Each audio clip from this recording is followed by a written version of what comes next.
Yeah.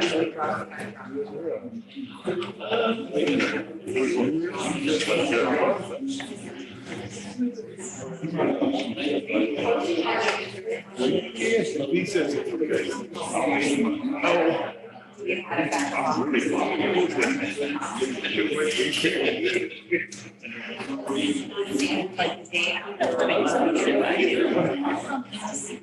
That's what everybody's doing.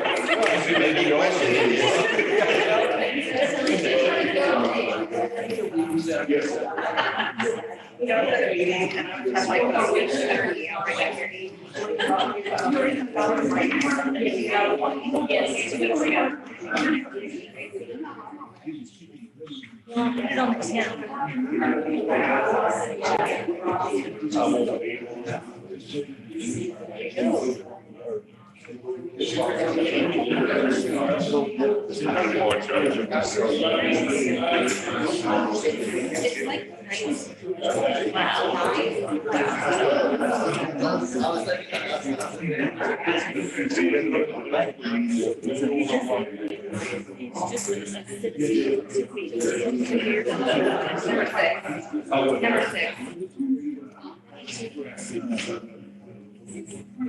Good morning.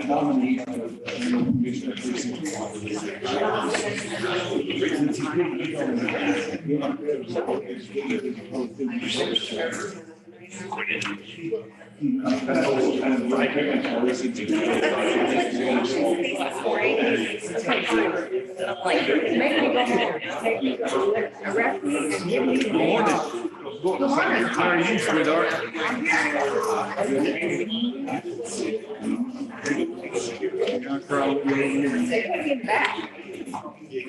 That's okay. I'm just gonna have coffee later.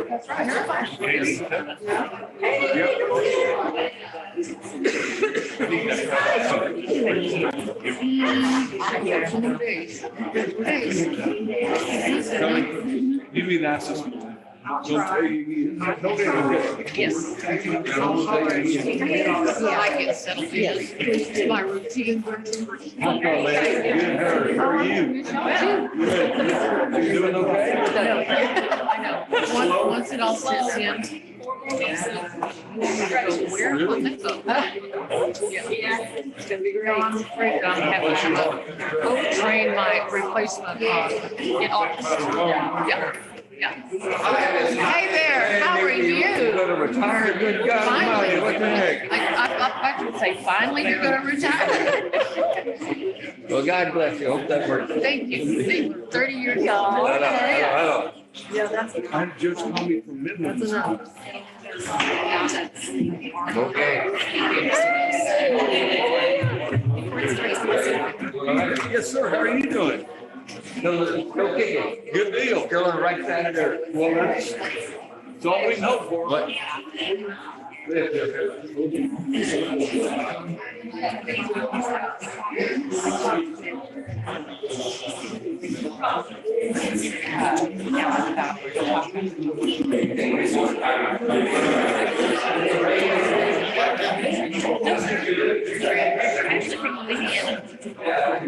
Yes, sir. Well, we didn't know.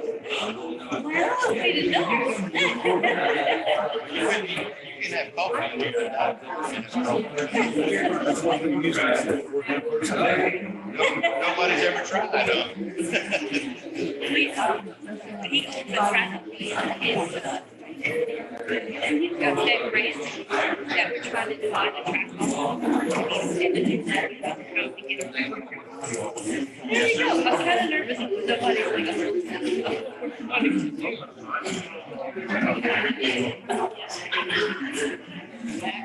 Nice to meet you. Tammy Todd. Nice to meet you.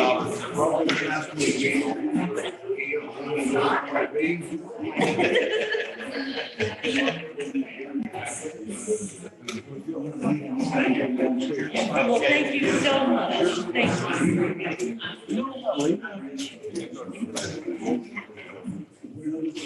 All right, we're going to do late this morning. It's called the Black County Court Order this Tuesday, June the 28th, 2022.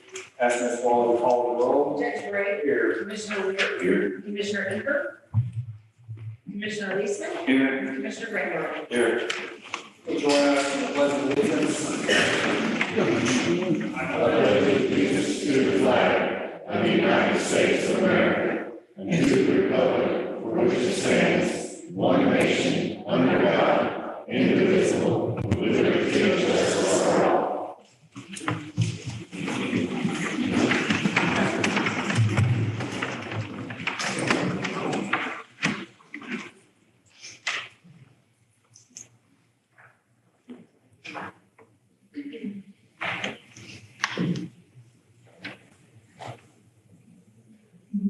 Join me in prayer by bowing your heads.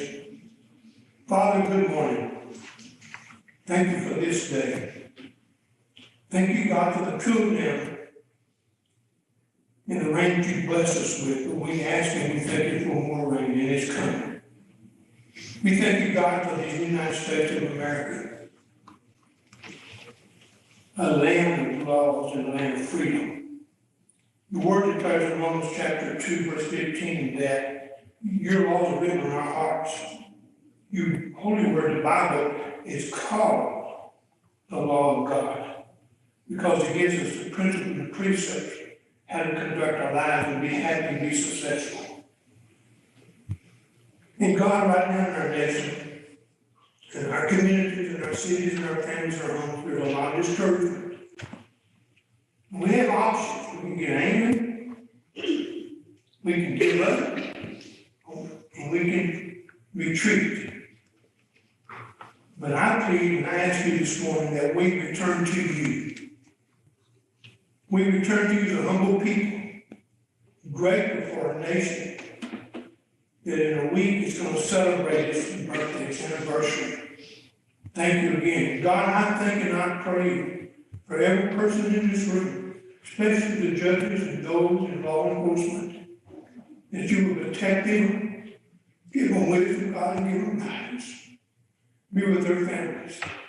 And I ask today in conclusion that you guide and direct every word, every thought, every action in this courtroom today. We need your will and your purpose for this time. Because I believe we were born for such a time as this. Again, God, thank you for the United States of America and all we're gathered here. In Jesus' name, amen. Judge, I want to thank you for that privilege to pray any way I want to. Because I do so. Well, actually, while you were praying for us, I actually was doing my own prayer, thanking God that you were here because we rely on Commissioner Eager pretty much to keep this going. And he's not here, and I was starting to have a fast heart rate. I don't do very good prayer. I told you 4 weeks ago, my daughter had a birthday 2 weeks ago. And so I'm sorry that her birthday is a little bit started on me 2 weeks ago. But my wife had a birthday too, so I was in more birthdays this month. I've had 8. Thank God for July. Well, we received lots of great feedback. But I'm not going to receive it, so thank God. God bless you. Thank you. God bless you. Appreciate you so much, appreciate you guys. So we have, Appreciate you actually. one public comment today, Carla Lewis.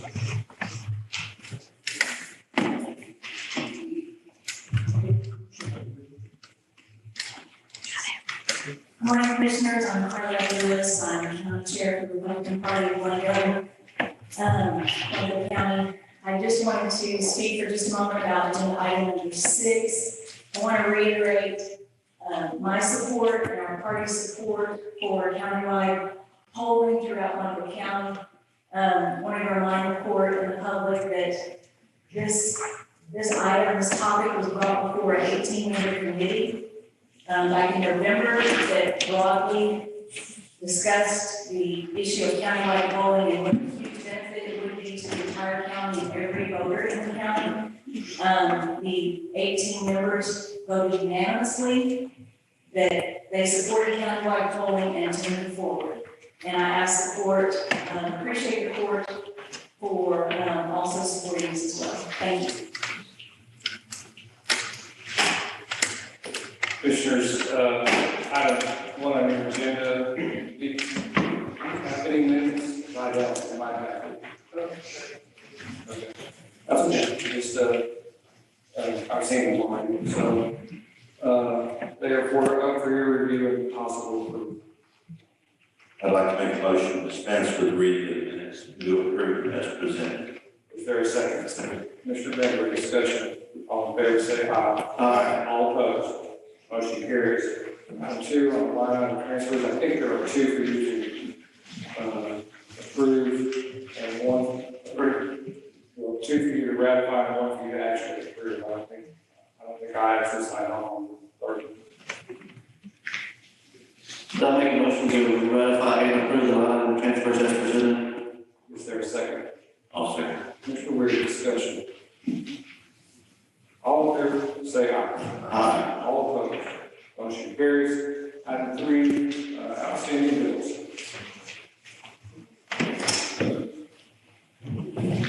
I'll make a motion to approve the outstanding bills in the amount of $170,281.47. Is there a second? Second. Mr. Bender, discussion.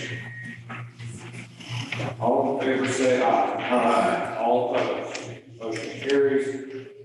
Item 4, we are fortunate to have, actually, I want to say blessed. We're blessed to have, Mr. North and his wife / partner Tracy with us here today. I see him, I see there's Tracy hiding.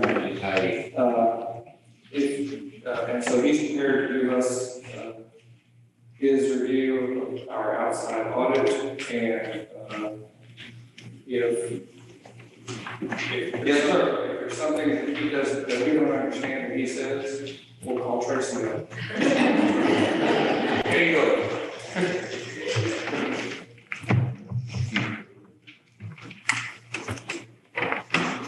Okay, well, usually I talk plain enough, I don't make this problem, but if you have questions, you might answer it better than I can, Anyway, and we always appreciate coming down here and working with good people, and once again, it's a good, clean audit report.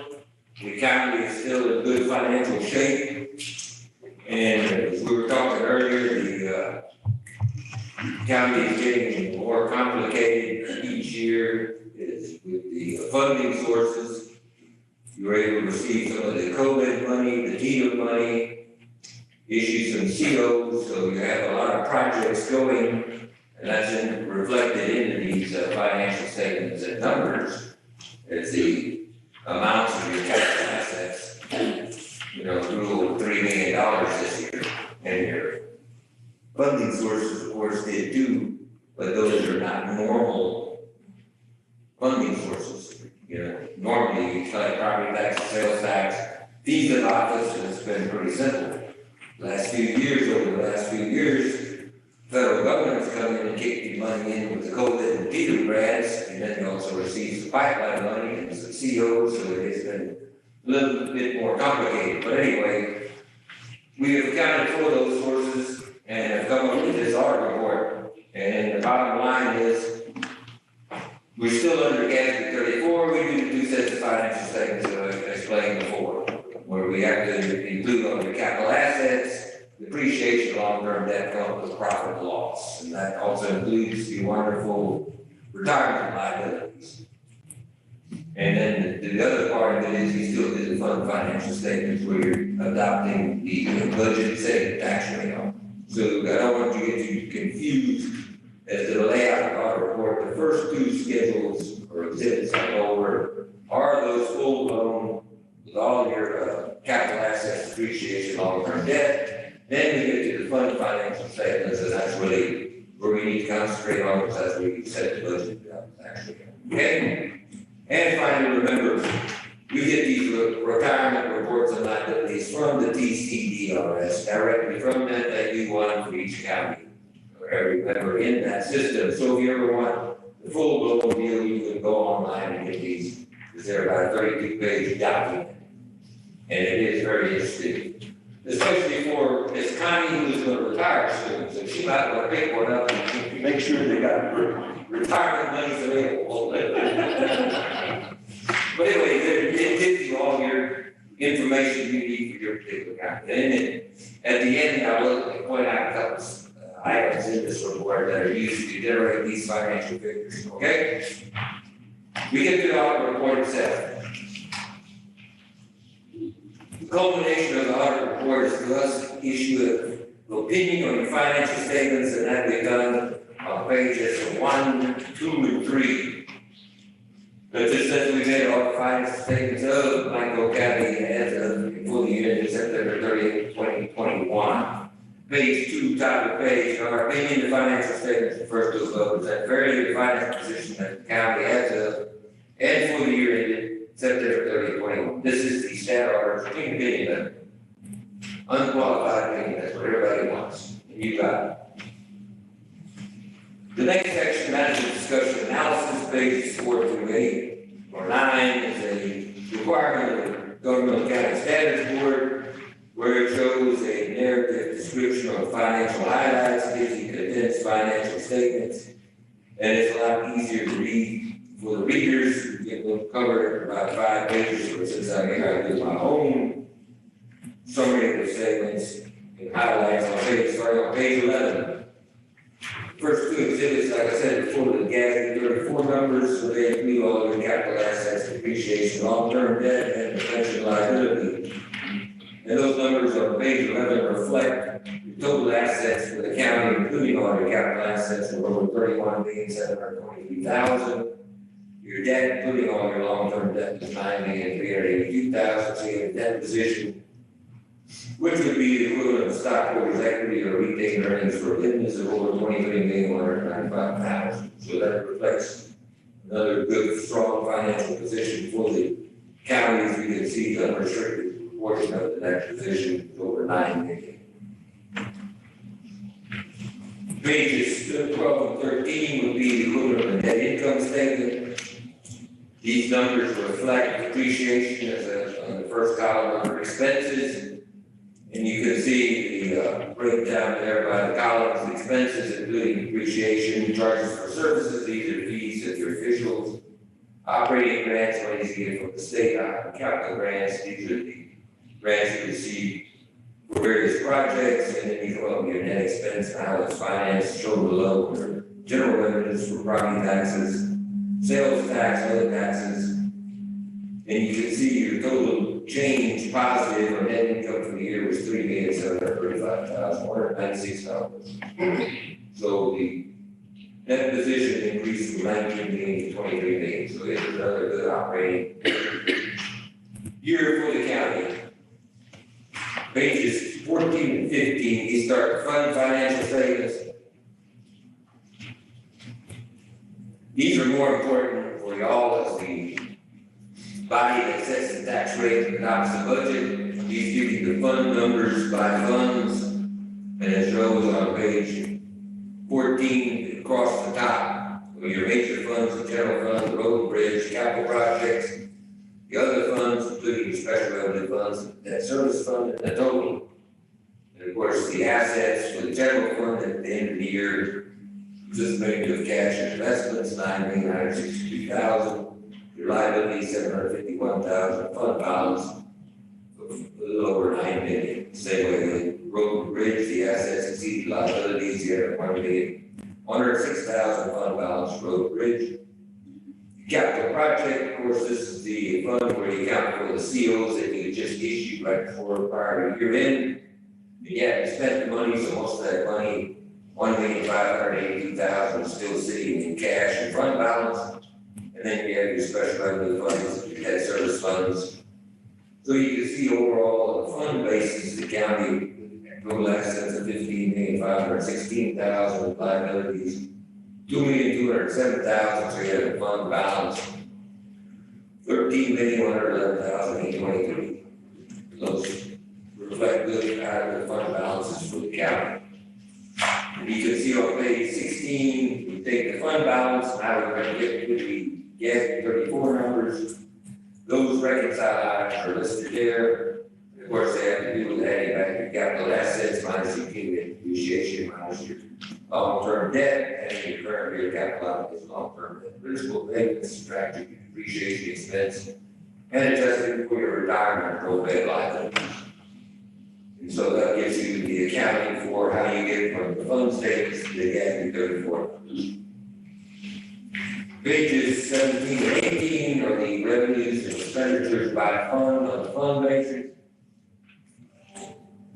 And you can see, they're listed by the same major funds across the top. General fund last year, the revenues exceeded expenditures by $1,135,940. After your capital lease proceeds and transfers out, your net change in the general fund is $841,107. Positive, the road and bridge expenditures exceeded the revenues, you had a deficit of $538,000, as you see there, and you budgeted to transfer in from the general fund, so overall, after that $1 million transfer, you had a positive net change of $496,000. Capital projects, like I said before, you issued the bonds right before year end, $1,620,000. You only spent $59,000 by year end, so you had the remaining in fund balance of cash, $1,580,000. And then the other funds, your debt service fund and your special revenue funds, they had excess for you of $17,588. Then you have your total column showing on the total for the fund statements, your revenues exceed expenditures by $655,502. Then after you add your other financing sources for the bonds, COs issued and the capital lease proceeds, you had a net change positive $3,031,000. If you take that net change to $3,031,000 on the next page, and this gives you the reconciled item. Once again, you have the 34 numbers. And they are similar to add back current year capital outlays, long-term debt principals, fracture depreciation expense, adjust for your retirement and overhead liabilities, come up with a net change on the GASB 34. Page 20, private fiduciary funds, you have two types, the private purchase trust fund, and then the permanent school fund, and you have your custodial funds. The GASB issued a new statement which we comply with.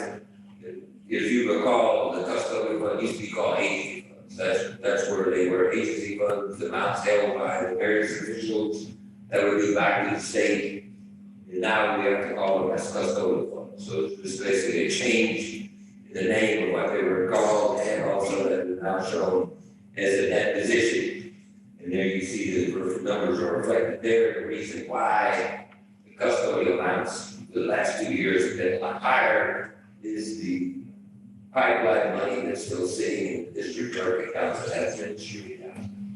Okay, page 21 just shows the changes in those two funds, custodial funds, formerly the agency funds, brought a lot of dollars through there. They obviously all the officials collect fines, fees, licenses, and most of that's related to the state. But that's how the number of dollars, you can see the revenues of the village operating costs of over $7,737,000. So there's a lot of dollars that run through that, the counties keep very good. Page 22, notes for financial statements. These are additional disclosures required by general accepted accounting principles. And they give further descriptions and or summaries of numbers of amounts that are included in the financial statements themselves. Starting the first part of the notes just go over the use of the financial reporting entity and then the adopted GASB 34. And then it goes into how we use the fund statements and convert to those GASB 34 numbers. The notes that I have to point out, over on page 29 and 30, the county is required to comply with the Public Funds Investment Act. At the end of the year, the county's deposits at the bank were secured by FDIC insurance and or replacement collateral. And then you can see 2/3 of the way down on page 29, the county also has investments through tax pool. Now, even though tax pool is not covered by FDIC insurance and or replacement collateral, they have built-in safeguards in those investments, and therefore the investment qualifies as a proper investment for the Public Funds Investment Act. Therefore, all your deposits and investments or it works with other funds, that's the matter. The other note starting on page 31 is your changes in capital assets. And you can see what I was talking about earlier, because you almost increased your capital assets by $3 million. And then the related depreciation expense is now showing $932,827 per year. Page 32 just shows the transfers between the accounts. And then on page 33, it's into your long-term debt. Your changes in your long-term debt on page 33 reflect your beginning balance of long-term debt is $5,400,000.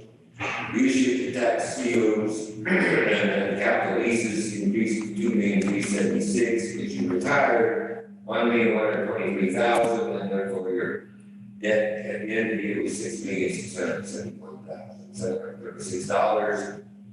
And you can see the amounts that are going to be paid off within 1 year over $1 million, $1,218,887. So, I just want to highlight that. Yeah. This was a snapshot on September 30th, and that last sentence you just said, now we're into June of the Next year, following year, so we have already reduced it by another year. Yes, or maybe 1.2 billion. Principal payments, yes, sir. The bottom of that just reflects the amount of those, shows the balances in the specific, certificates of obligation issues by those other issues. Then, like you say, on page 34, middle of the page, it shows here 22, you've already paid off principal amounts of $840,000 on those outstanding long-term debt. And at the bottom of the page, and then on page 35, it shows your 2 outstanding capital lease agreements. The balance at September 30th, and then it also shows the future payments, as you can see reflected on that schedule there, showing in 2022, this fiscal year, you already paid off the principal of $394,061. So yes, the issues of debt, you've already paid off for $1.2 billion against that debt this year. Bottom of the page starts with 5-page no disclosure for the TCER's retirement. That's why I was pointing out this book earlier. This is where we get this disclosure that's summarized into these 5 pages. The items I need to point out, it goes into credit description contributions. You can see last year, the contributions that y'all paid to the TCERS was $242,491. And it gets into the actual assumptions, what they invest in, and then over on page 39 is actually for your county, the net pension liability, showing the beginning amount in the pension accounts, and then the ending balances. You can see they had a pension liability for your county, $10 million or $18,000. Your net fiduciary position assets they held down there for y'all with $10,448,000. So you had a net liability $369,750.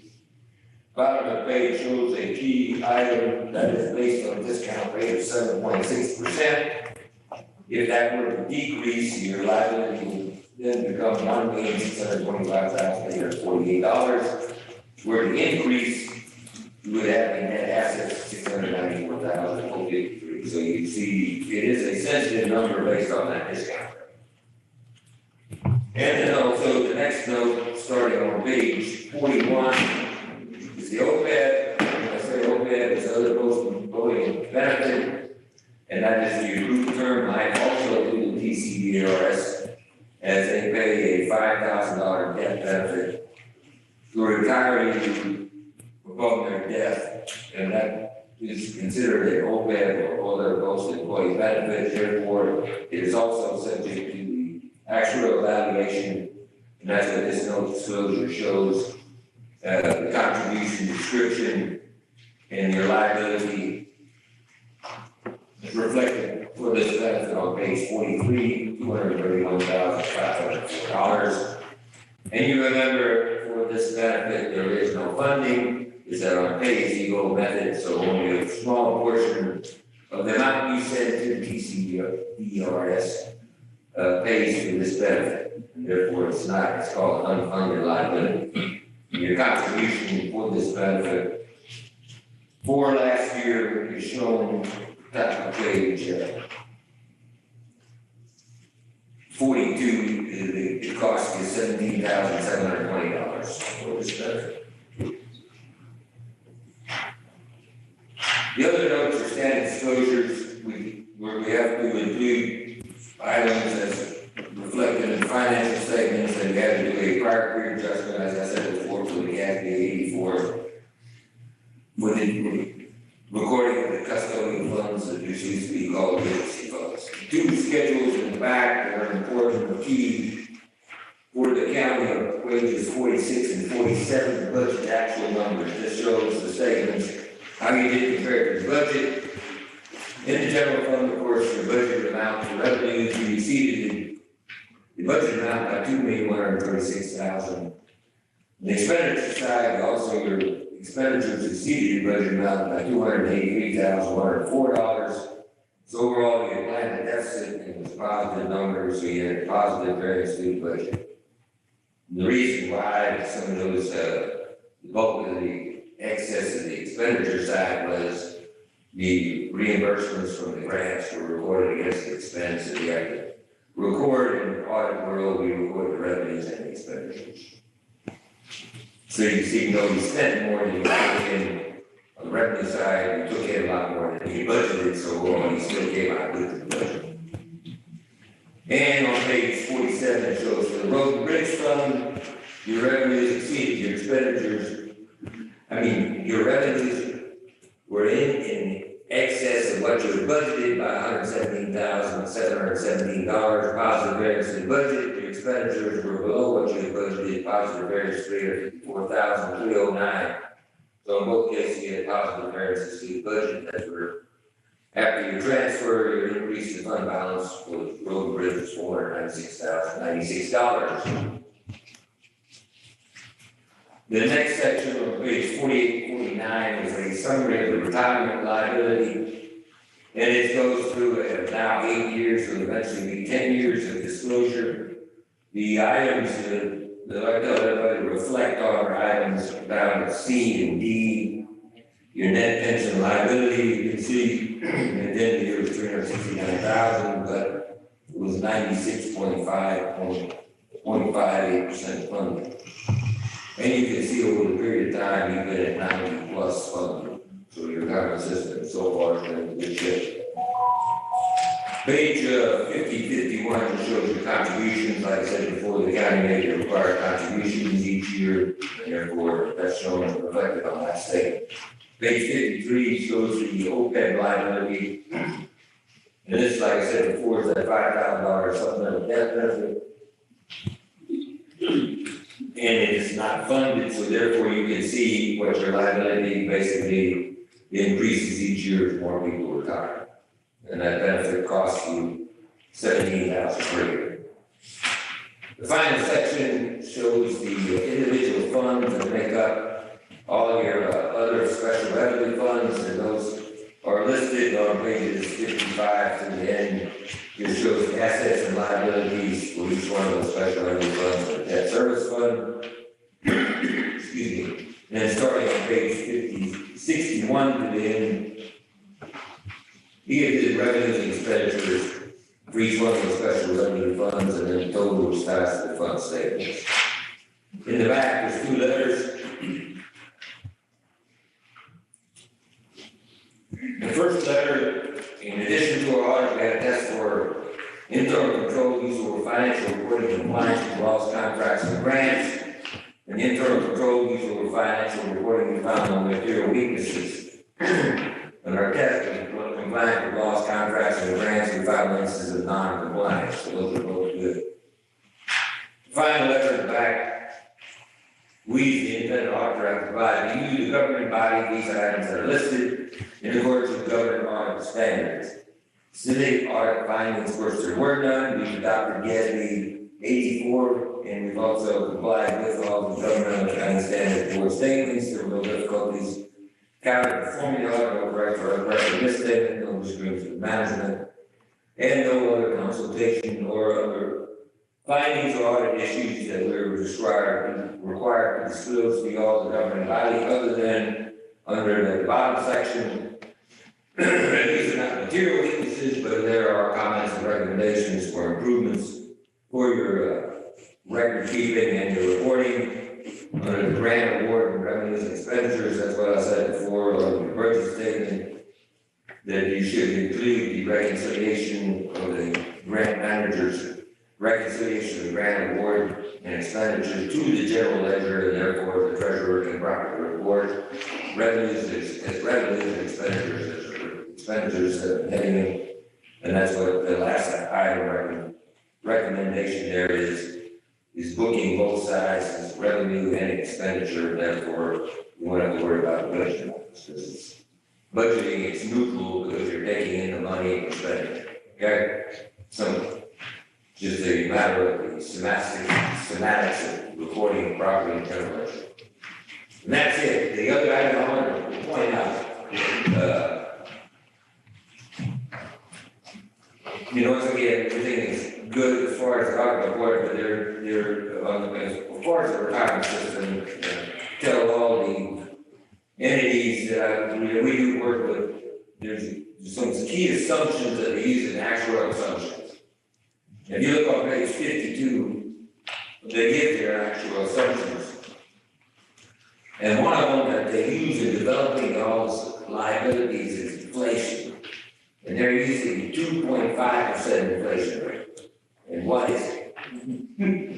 It is 2.5%. The other thing, they use the investment, what they're gonna anticipate, they're gonna investment rate return of 4.5%. And what's happening with the stock market? That's why I want to warn you. There's a situation here, it's the perfect storm. Inflation is high, the stock market is down. What do you think is going to happen to these pension liabilities? They're going up. And they can send out, thing to all the entities, a notice, special note that they are assuming, because see, the problem, and one big problem in this is the actual evaluation we use, they're even further behind than audit. So we're using 12, 31, and 20 actual evaluation. Times are good then. Next year is going to be 12, 31, 21, and it's still not going to be that bad. Where it's going to be bad is in 22, which will be in 2 years. So you got to kind of look down the road. But they even say, they put out a note that the markets have declined drastically, inflation is up. So they're saying you may want to consider making an additional contribution or adopting an elected rate that's higher than what they're actually proposing, simply so you can incur the liability. And we have had several of our entities that have made supplemental or one-time contributions of higher amounts so that they kind of curb that liability. But I was pointing out, that was issued to all the entities that are in both the TCDRS and on the city side, the DMRS. So you can expect retirement numbers, I think, are going to look worse going down the road here for a little while. But anyway, going back to the audit report, the county's in good shape. We always appreciate cooperation we get from Camille, the county auditor, and all the officials that we visit and do the testing at their offices. So that's always good to work with the people. So in that vein, your team that comes over here does the audit, besides yourself and Tracy, and there's another gentleman that came this time too. Yes. Travis. And they work with the county team, this Strickland. And there was a couple lines in your letter I want to try out on you. It says, all significant transactions have been recognized in financial statements in the proper period. The financial statement disclosures are neutral, consistent, and clear. There's no significant difficulties. And in my opinion, I attribute all of these positive statements that you made in these letters to that team, to those three ladies. That fair? That's right. Yes, they're the ones who keep records for this. That's the basis of what they use to generate these audit reports. That's correct. So we have the A team. Yeah. And then, I see Mr. Davis is in the back of the room, and there's a line in here in your letter that I think is something we might be doing, but we want to focus on. It says the county's grant manager. He would argue he's not the county's grant manager. Okay.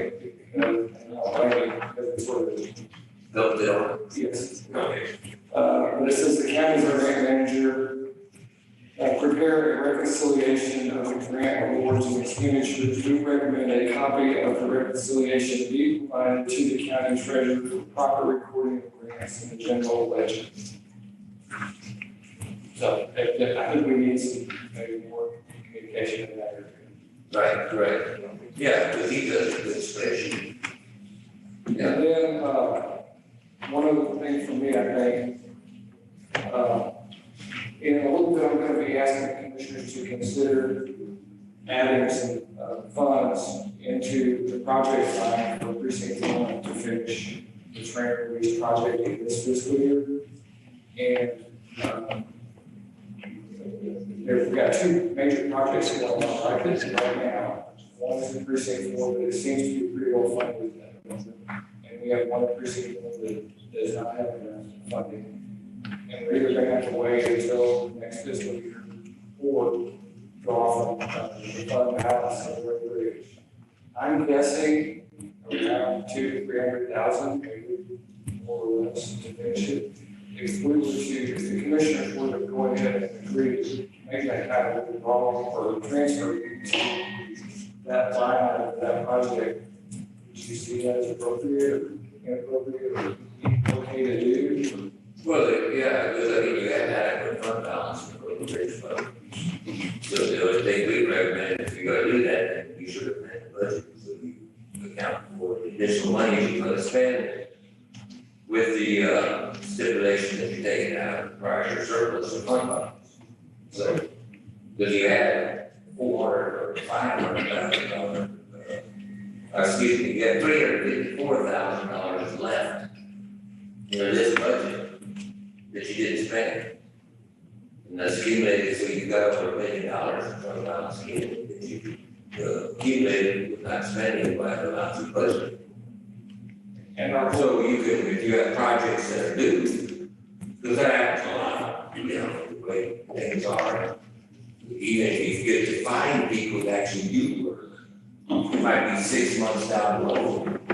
So most counties, cities are struggling in trying to time out when they plan projects and when they're actually getting done. And so it's been a little chaotic in the budget world because you think you can get stuff done in that fiscal year. And just because you can't, you don't actually do the work, it carries over. But that's right, we have an opportunity to get them. Yeah, that's what I'm saying. Right, that's correct. So you've already got an excess that you carry forward from the previous year, so.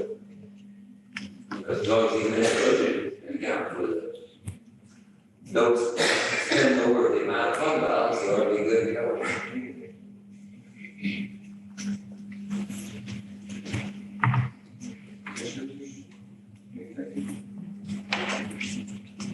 Let me ask you, Mr. Bettendorf, you had the greatest A to F order. Do what? You had the greatest A to F. Oh, well, it would get A. Yeah.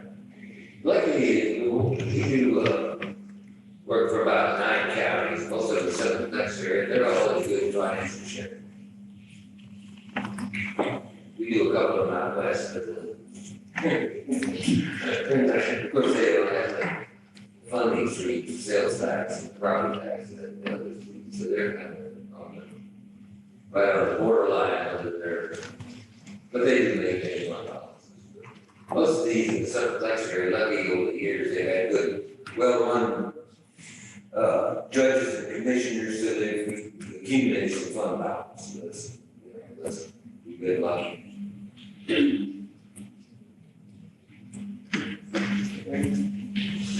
Thank you, sir. There you go. Does anyone want to make a motion to accept and approve? I'll make a motion to accept and approve the outside audit for the report from the outside auditor for the FY 2020-2021. Is there a second?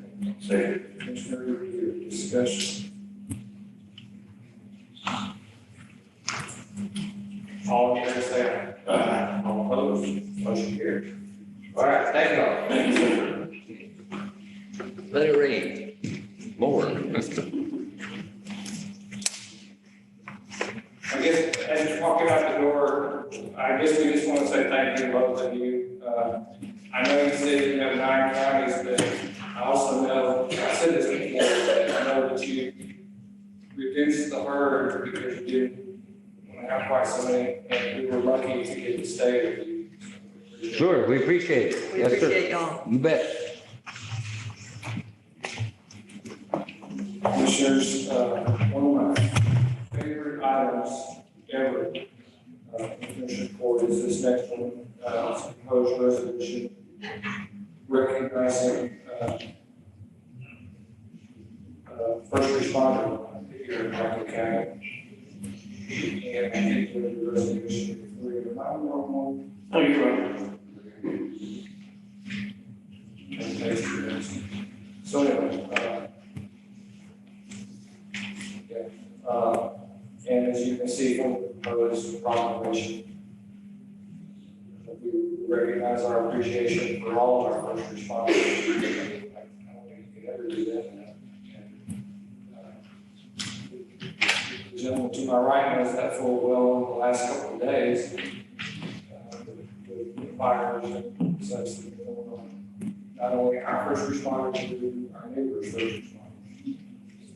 That's for sure.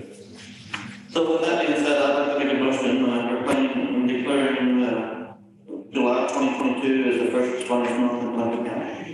Is there a second? Second. Commissioner Grant, discussion. All in favor, say aye. Aye. All opposed, motion carries. That takes us to the resolution concerning countywide vote, which, if you approve,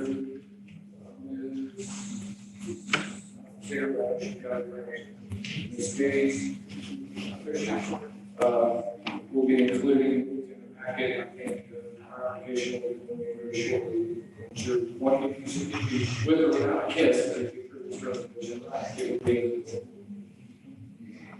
I move to approve the resolution supporting the inclusion of the Texas County-wide polling program, polling place program. Is there a second? Second. Member discussion. All in favor, say aye. Aye. Opposed? Motion carries. Item 7.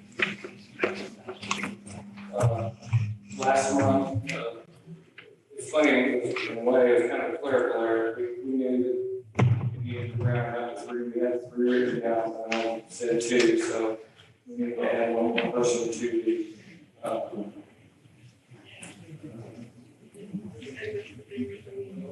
grievance committee, salary grievance committee, which will take one person away from the stable of alternates. So in other words, there'll be 24 alternates and 3 appointees. Was this done a couple of years around? Yeah. So the process is, and what was adopted was the roster of individuals that served on county's ranger the previous calendar year. And the listing was adopted, and what will happen is the first 3 will be appointed to the salary grievance committee. If for some reason one of them doesn't want to, they can just continue moving on the list until we get through, and there are 20 commission alternates. But with that said, we need to just make this clerical error that it's not, and add one more to the first 3 for the members. I'll make a motion to authorize, the appointment of one additional individual and reducing alternatives to 24 to the salary agreements committee. Is there a second? Second. Commissioner Rea, discussion. All in favor, say aye. Aye. All opposed? Motion carries. Item 8, the constable for precinct 1 has a fairly hard conflict from being here next Commissioners Court meeting for a budget workshop. I suggested that he come earlier and make his presentation now. Of course, that's up to you all if you don't want to do that. But if it's okay, then Constable Fisher will make his budget request now. No. All right, so as Mr. Fisher brought up, I will tell you that what he's going to be asking about are his department needs. Do you have you don't have any, okay, we have his constable office preparation. But there's one item that's not his. It wasn't his suggestion, it was mine. And it's not, it doesn't reflect on there. But I'm going to be proposing, you'll see it in the budget workshop soon later. In this particular constable's case, we increased the salary from a half-time elected official to a full-time elected official's salary. So just let me be aware of that. He's not asking for that, that would be my ask.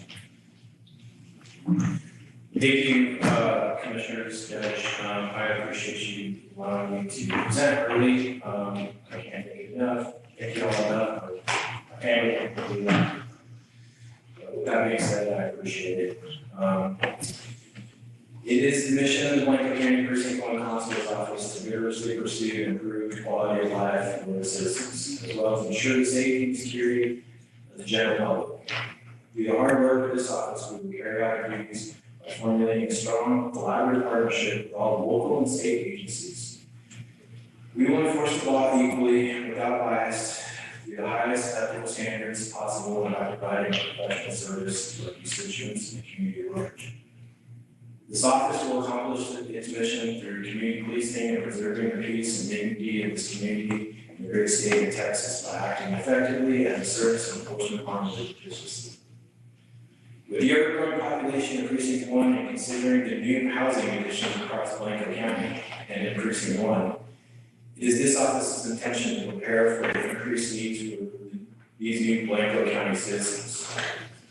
Per the U.S. Census, Blanco County saw 13.8% population growth from 2010 to 2019. Logically, that growth will increase the need for law enforcement presence in Precinct 1. Currently, in 2022, my office is already seeing that rise in both civil and criminal matters.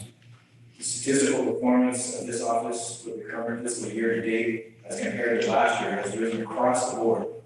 All functions performed by this office have seen an average combined increase of 41%, and in some cases even higher.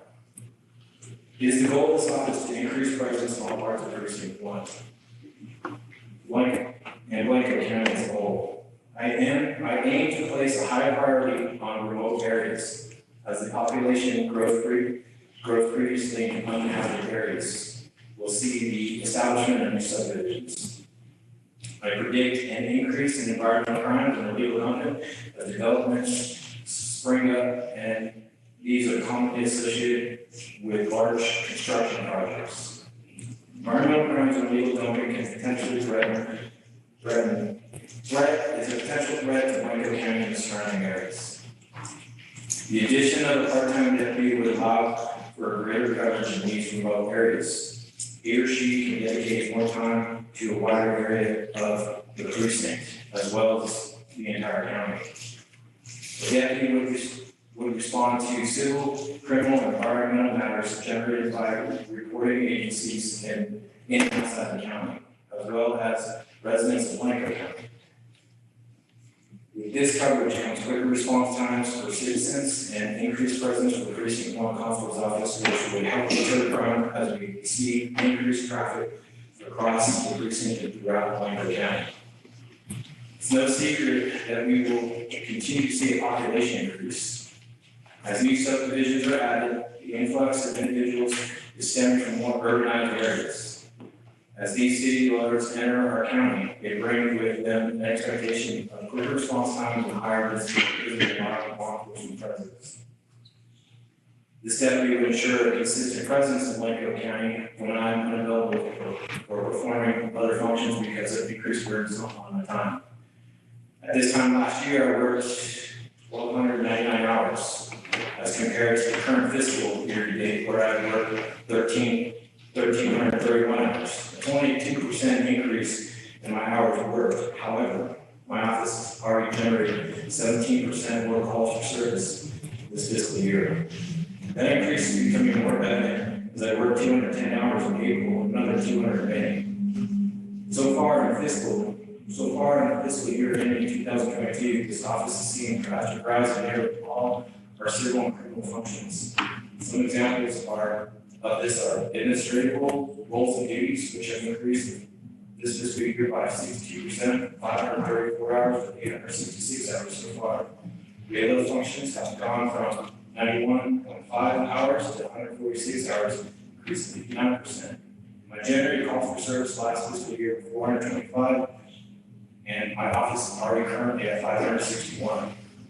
In response to the county's increased needs for specialized response, I've accumulated 121 hours this fiscal year, 121 training hours this fiscal year compared to 88 last year, an increase of 37.5%. That number does not include an additional 80 hours of training, which I'm projected to have completed by the end of October of this year. Since my appointment in 2020, this office has made diligent efforts to pursue grant funding. It has been and will continue to be my intention to save as much cost to citizens in Blanco County as possible. My office has been successful the past few years in these efforts. In the 2020-2021 fiscal year, we were awarded a Cal criminal justice grant amount of $89,000, which was used to purchase a newly equipped vehicle and all the technology necessary for law enforcement purposes for both the vehicle and the office. This grant made startup of Precinct 1 Constable's office a reality. For the current fiscal year, I applied the same grant again and for a new vehicle. And to cover the payroll expenses for addition of new personnel in this office. I was successful at this time as well. And my grant was tentatively awarded and fully funded in the amount of $130,000. These funds are expected to pass through the governor's office for final approval and to be available at the end of the fiscal year by October 2022. This year, my office also applied for the Catholic Solid Waste Grant. I requested funding in the amount of $58,000. This office has been awarded $10,075 with the additional award amount of $48,000. It has been tentatively pledged to this office to be made whole and fully funded by August of 2023 at the end of the Catholic biennium. Additionally, this office has also generated revenue from the civil process, commissions, citations, court fees, in the amount of $12,657 year to date.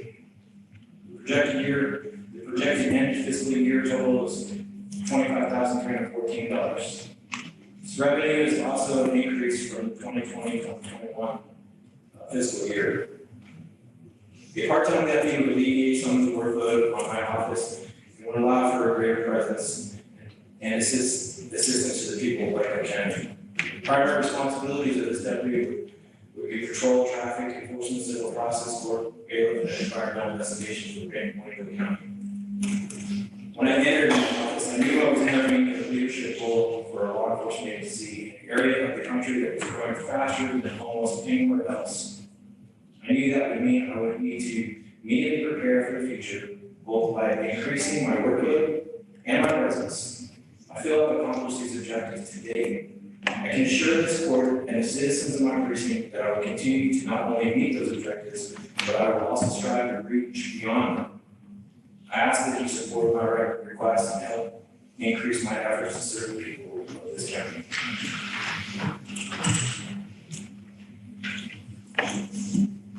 Quick question. So the proposed deputy, part-time deputy, is it going to be the same one that you currently have? It's not. So with our sheriff's office being down 5 patrol officers at this time, do you feel that you'll be able to fulfill this slot? I'm pretty confident. I have a couple of candidates in mind that, I have a couple of people that I'm tentatively been talking to, actually, in the county. But they only want to be a part-time, they don't want to be a full. So and then also with that being said, the funding for this position, you said, is pretty much tied up in the grant fund that you proposed, that you're going to receive. That is also correct. What's the hourly rate that you're looking at? You've got a number here for how much you'll spend a year. That's a good question. I just calculated the yearly rate. I mean, I can put kind of think right now and figure it out. But it's comparable to the sheriff's office. That's where I take the case that for the part-time position. I'm sure they're at hourly, maybe like $17. So does this number include things like social security, insurance benefits, retirement? It does not. Since this is a part-time position, there would be no benefits. Well, then I'm not sure to see. I guess it's somewhat comparable to a sheriff. And then you said there may be another $40-something thousand in cap funding that might be seen under the first of the fiscal year.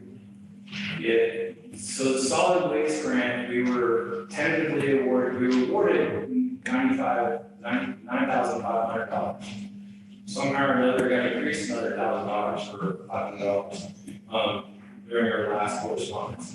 However, there's money allocated from other entities that have been pushed to, are being pledged to this office because we were the only ones that were not fully funded on that list. So CapCog Triennium, I guess, is in October of 2023. And I'm assured that we will receive those funds from the president, I think it's the president of CapCog. So you're talking about swept funds from other grants that didn't use all the grants? Okay. He's the executive director. He's executive, sorry. If I get that, not in the technical sense, not in the accounting sense, but it'll offset your deputy's expense. Well, what that grant fund will do, will pay for another vehicle in 2024, because we'll be able to order another vehicle in 2023, but when the money is actually released to us, and during being the ordering process is so long, that vehicle will be available in 2024. The current grant for $103,000 is also, but it also is for being able, it's also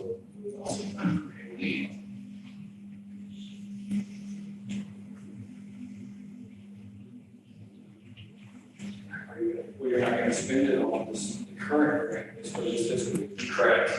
So you're having surplus, Yes, I will. and that carries over. Yes. From everything that I understand, yes. it carries over.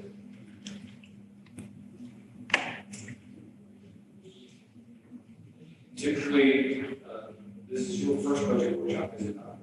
I was last year when I first, this is my second. Typically, commissioners will absorb and ask questions in the process and maybe comment in order to get to a proposed budget that is not going to be any action taken today. So, just, anything else? No, that's pretty much it. I once again, I appreciate you allowing me to present today verbally. I thank you, my family, Casey, my wife, But I guess, there may be action taken on the next agenda item, have the solid waste issues for the Yes. environmental enforcement. Yes, sir. So, I guess I'll move to item 9, and hang on, in case you have questions. Ask the commissioners to consider authorizing me to sign the application for the environmental enforcement solid waste grant. That's not the application. Yes, no, it's the actual grant. It's the actual grant. It's the actual grant. I move we authorize the county judge to sign the Blanford County Local Environmental Enforcement Solid Waste Grant pending county attorney approval. Is there a second? Second. There is any discussion? All in favor, say aye. Aye. Opposed, motion carries. Thank you, sir.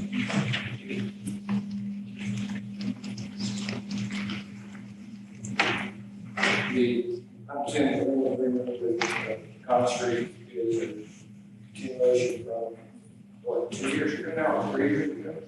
Where they had the car show here, there, and, 80% of the property, so it's the same agreement that was reviewed by the attorney previously. I make a motion to authorize the county judge to sign a rental agreement with Pond Street Road for use of the courthouse grounds and parking lot on an event to be held on November 5th, 2022. Is there a second? I'll second. Discussion. All in favor, say aye. Aye. Opposed? Motion carried. Item 11, the potential refund, first thing is Commissioner Easter's use of the and is he putting on this one? This would be, lot 6 and 558 range. Not forward.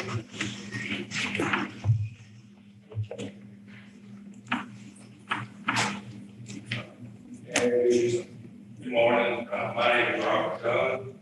I'm originally from Louisiana. My father purchased this property back in the 80s.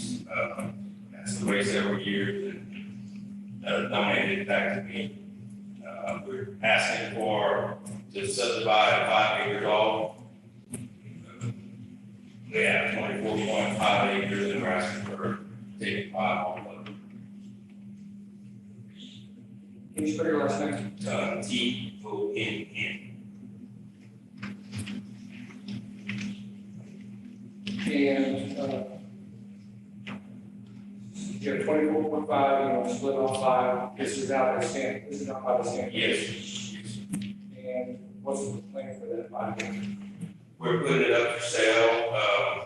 We're trying to alleviate some of our property taxes. We don't live on the property, our taxes are a little bit higher. So by selling all 5 proceeds, we'll pay some of the taxes in the future. So the 5 acres will be developed with a house and a well. There is residence, yes. And do you have anything on your existing property? Yes, we have a house and a shop on our existing property now. Family and friends living in there for several years. And you still are from Louisiana? Yes. You came all the way from here to this? Yes. We were told it was recommended at the end.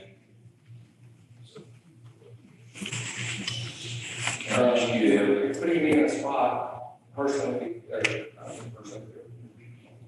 we just recently addressed a combination,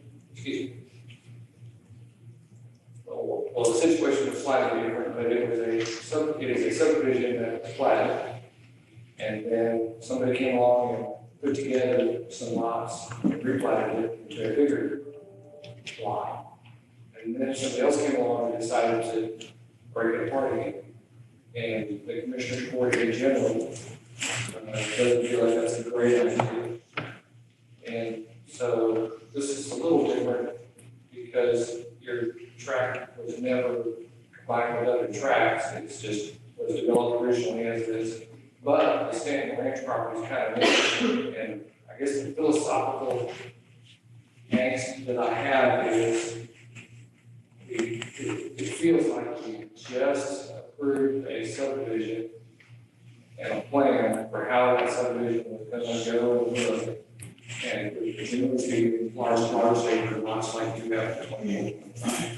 And now we're starting on the road of cutting it up into smaller pieces and increasing the density, increasing the density in the area when that wasn't kind of what was presented as the original plan. I'm not griping at you, criticizing, I'm just having, this is a bigger issue than it used to be. And those are just my thoughts. Did you have something to make? I wanted to ask you, sir, if you know for a fact that there's no restrictions on this land to re-subdivide. Is there any restrictions that you know that don't allow it to start? From what I was told, we were allowed to subdivide at one time, from the original, restrictions, because of the property size. As far as subdividing anymore, I was told I'm not allowed to do that. Have you seen that as part of your, deed restrictions or anything like that? No, sir, I don't have a copy of the deed restrictions. The difference with this, Judge, I can see from the other is, one thing is 24 acres. It doesn't have restrictions from the subdivision. And it's 5.1 acres, and the highway, the county frontage on it it meets our requirement. So there are some things here that the other one we just discussed don't cover, that are meet those requirements that we have. Other than that, again, I'd hate to see it start being split up, 5 acres, whatever you can pay some taxes. But if it's safe to only divide it once, it makes a difference. But I'd like to see that in writing if it's a restriction. I think your points are well made. I can live with those distinctions. If anybody wants to make a motion. So far as you know, we have done everything. It's been published 3 times. Yes. Everybody in the subdivision.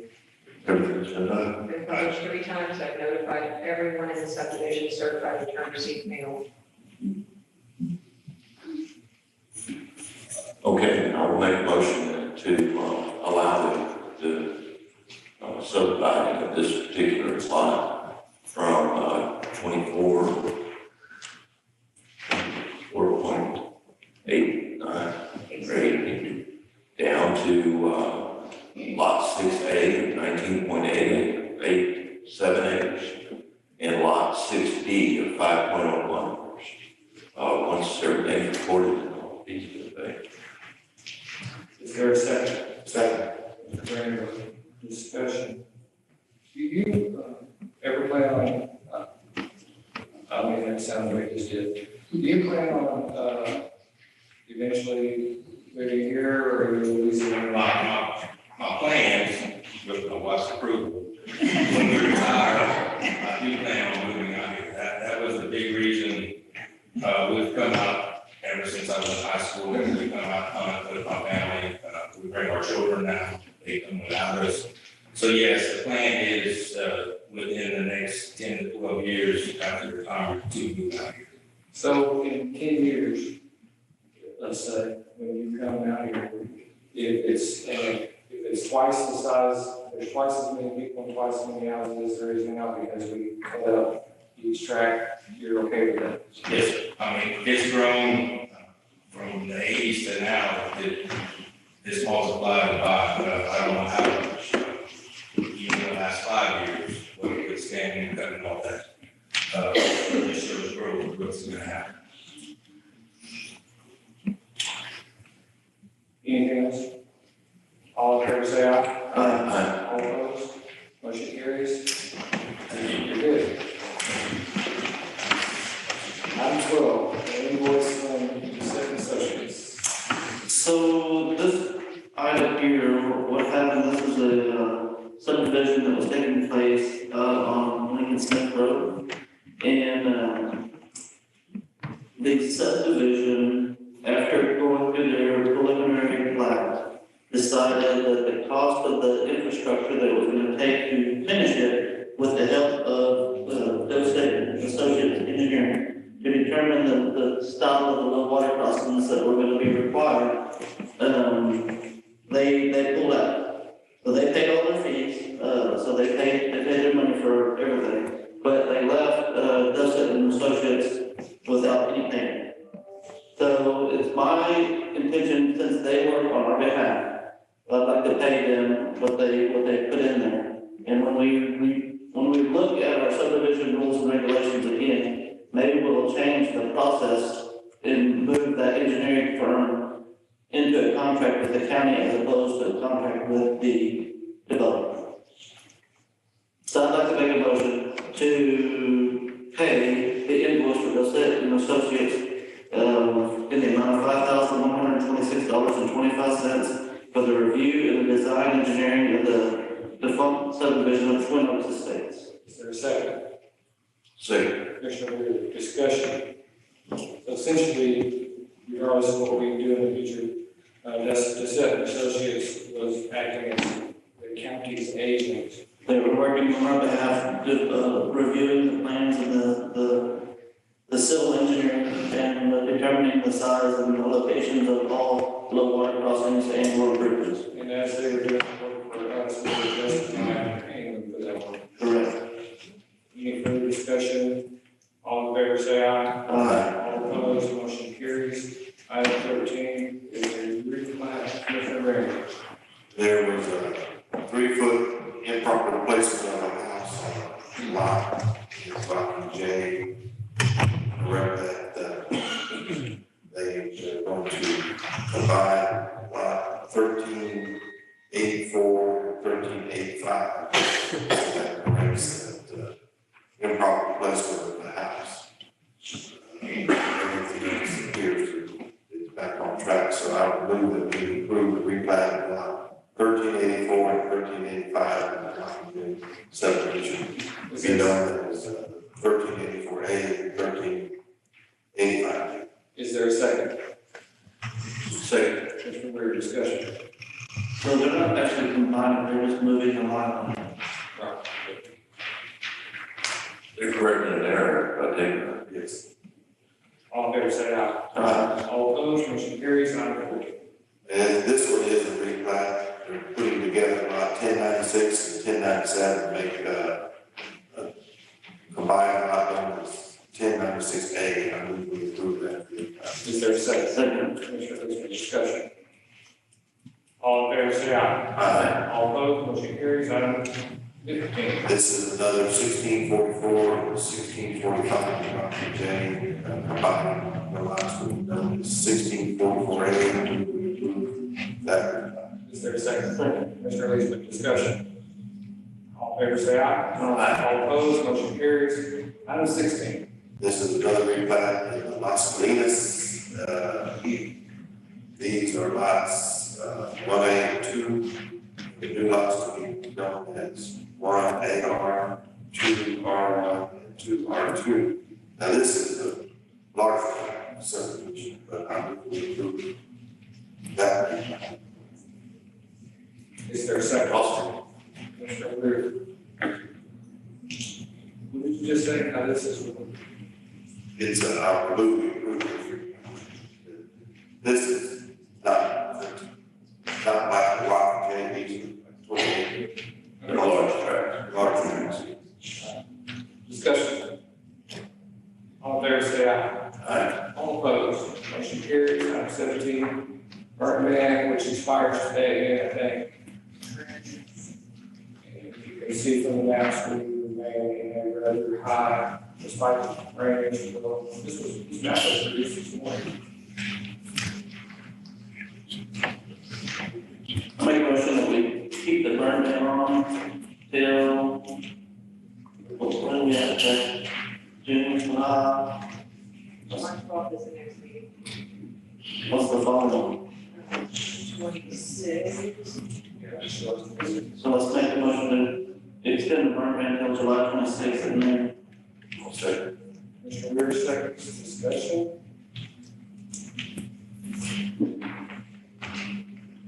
how we fight the virus. There, I was looking at Gillespie County's yesterday, and they have some language in there about sugars in our current one that talks about. Commissioners or the county judge. And they send you the conditions. I'm gonna go over that. Well, I will say that the conditions change. That's fine. All in favor, say aye. Aye. All opposed, motion carries. Let's do that about right quick. So I've already, laid my cards on the table that, Commissioner Weir is about to have exhausted with $100,000. That was budgeted for that project. I can't remember what the original cost estimate was, but it was, it seemed like it was about $500,000. 430-something. And, you got quite a bit done, you got your pipes in place, you could actually drive on the day, it was not paid. And, you got a contractor, very willing and able to. And so, I'm not sure if today is going to be possible action because you don't have a number. No, we're working with a concrete contractor on that. But I'm interested in, why even bother if you all are not interested as a body and transfer some funds from, I thought this is why we put these funds together. You gotta be careful if you don't want to be inequitable with one precinct over another or shouldn't be spending crazy. This particular project seems to be a good candidate to, while we've got a contractor on foot to finish, you can. And we can transfer really pretty safe. And I'm curious if you all agree. So have all the funds, have all your other funds been spent, like, as in Kinder Morgan? And that is what's going to keep Commissioner Greenberg going. You've got some capability.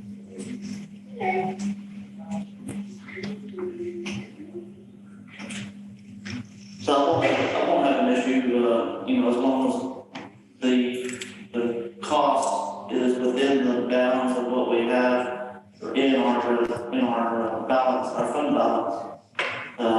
To add additional money, fund balance as of the road and bridge fund balance. I'd probably be enough if we depleted that fund for that one cost. No, I don't want to do that either. But I think that we can afford to make, depending on the number of. And I've got somebody in my budget to continue the project. I just want them to run throughout this budget. So what I'm looking for is agreement that Commissioner Weir is welcome to come back in a meeting or two with the numbers and proposals to take funds out of the road bridge fund to finish that project this summer. Can I ask Commissioner Greenberg a question? You have enough to finish the project? Not yet. With the back? Do you have this conversation we're having with? Are you thinking that you might need to do the same thing? So, make sure that we're both included. I'd like to take one at a time, because you're there's a lot more money in your coffers to spend before we get to the end, have to figure out if we need to take the big thing. Right? Yes. Okay. And the contractor should really hear it, if I'm not mistaken. Big cost to us. Working together. Get to come together, starting. Working some things out, starting to come together. Okay? So we'll wait here. Okay, you bet, thank you. So that takes us to item 18. I did not prepare, I don't have written remarks prepared. And this is a hard one to do. This is why most of you are in the room today, is to honor Ms. Russell, who has been serving Blanco County for 3 decades. I was adding that up the other day, trying to figure out how many county judges she's gone through. And I know it's 4 or 5 at least. What? County judges, just 4? I think, Okay. And 3 county attorneys that I know of. And you want to come up to like saying? You want to come up? do I have to? I'm better off down in the break room. Yes, but what do you always say? What goes on down in the break room stays. In the break room. It's like Vegas, you know. Yes. And we won't talk about youth and backseats or anything else. No, we're not talking about anything. I just want to say thank you to the judge and Commissioner's Court, all the employees, all the elected officials that I've worked with over the years. And I see that you gathered all of my family. And that's why my daughter didn't say anything about today when I talked to her the other day. But it's been a pleasure, and I'm not going to say goodbye, because I think maybe I might be coming back, maybe. But I'm gonna take a month off. Okay, I don't want to forget, you need to come here and make sure you do everything taken care of. One, which is to thank all the folks that put together. Absolutely, absolutely. They wouldn't even let me help either, so, you know. But I'm used to that. So, to all of you out there that helped us put this together at your expense, we appreciate it very much. And it shows your love for Ms. Russell. We did something a little different. We didn't do the capital thing. Because of your long service to Blanco County, you kind of are Blanco County. We flew a Texas flag for you over the county courthouse. And have it here, but we're not ready to teach us yet because you're not going to do it. So Not till Thursday. I don't know if we can actually refold it in a way where the star shows because the star's so big. But we'll figure out it and we have a certificate that we're still working on to improve. But if you're going to get a Texas flag with a certification honoring you from Blanco County and certifying that we flew this in your honor. Oh, Thank you. I appreciate that. I enjoyed working here. Sometimes it was rough, and sometimes it was fun, so. Like I said, I'm not saying goodbye, I'll be back. Kind of been most of the last, I know. been a real pleasure work. Thank you. I did so much every day early. I see you did a lot. It's been a real pleasure. Thank you. I want to say thank you for not only being in the county attorney's office, but in the child advocacy board and the work that you've put in and helped the kids throughout the years. That's been a great appreciation of mine. Thank you. And we're probably cousins or something, we're cousins. And I am going to continue on the board, so we'll see if you know, need anything, but thank you to the board for providing options for our board, so. And I remember in high school, you and Don't Sophie. talk. Is this being recorded? Please take the recording. I know you and Sophie got put in the freshman class for some reason. I guess y'all needed something to finish. They needed a class, and I would, it was, I don't know, something. It seemed like you and Sophie were like the freshman biology class. But anyway, we had a lot of fun.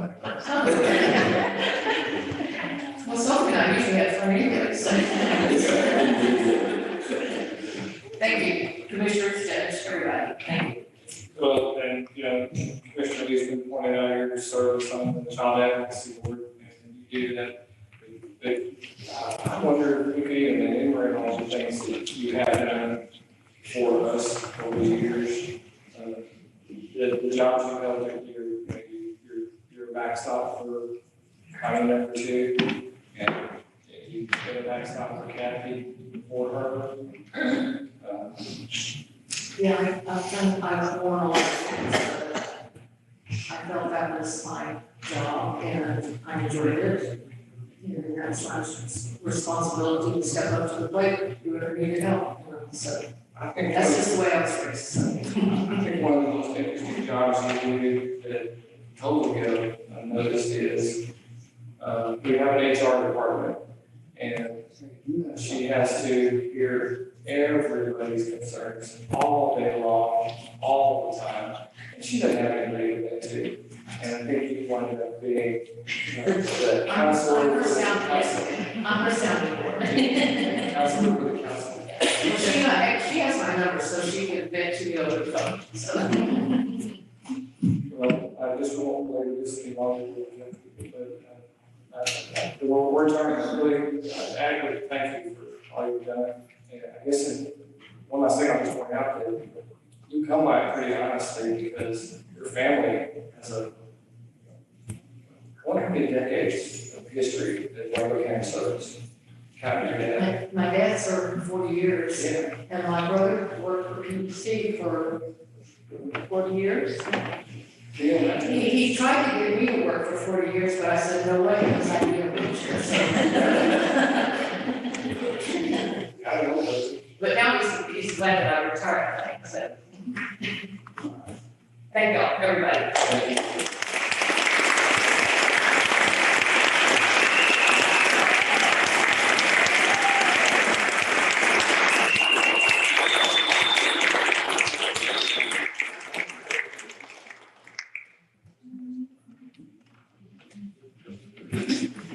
Takes us to item 19.